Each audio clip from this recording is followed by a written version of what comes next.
네, 오늘은 25일이죠. 의대 증원 방침에 반발해서 한 달 전 사직서를 제출했던 의과대학 교수들이 병원을 떠나겠다고 한 날입니다.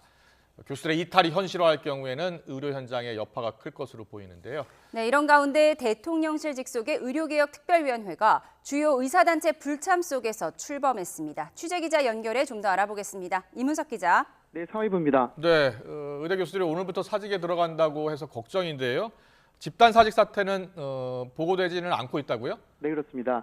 앞서 전국 의대교수 비상대책위원회는 정부의 수리 정책 여부와는 상관없이 오늘부터 사직에 들어간다고 발표했었는데요.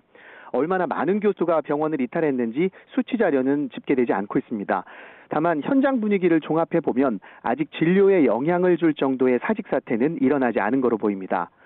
하지만 의대 교수들이 사직서를 제출한 시기가 제각각이기 때문에 시간이 지날수록 병원을 떠나는 교수들이 늘어날 가능성이 큰 상황입니다. 사직과 별개로 의대 교수들은 다음 주부터 휴진도 예고했습니다.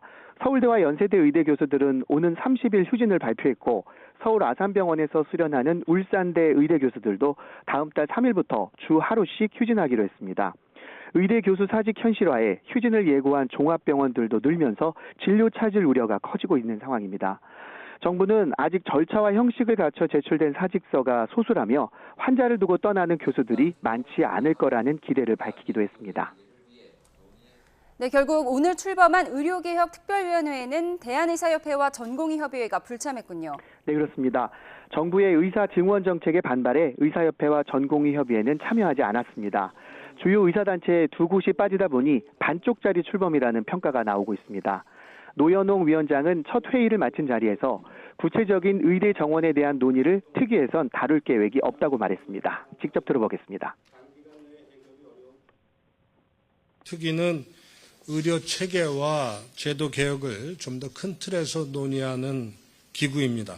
그래서 의료 인력에 관한 수급 조정 기전에 대해서는 의견을 나눌 수 있지만 구체적인 의대 정원을 나누는 기구는 아닙니다. 그래서 전체적인 큰 틀의 논의는 가능하지만 구체적인 의대 정원을 논의할 계획은 현재로서는 없다는 말씀을 드리고 또 4대 최우선 과제를 선정했고 상반기 안에 구체적인 로드맵을 내겠다고 밝혔습니다. 중증 필수 의료에 대한 보상 강화, 의료 전달 체계 정상화, 전공의 수련 국가 책임제 도입, 그리고 의료사고 안전망 강화가 4대 과제입니다. 하지만 의사단체가 불참하면서 실효성 있는 논의 결과가 나올지 의문이 제기되는 상황입니다. 노 위원장은 의사협회와 전공의협의회에 우리나라 의료체계의 구조적인 문제를 개선하는 데 지금이라도 참여해달라고 요청했습니다. 지금까지 사회부에서 YTN 이문석입니다.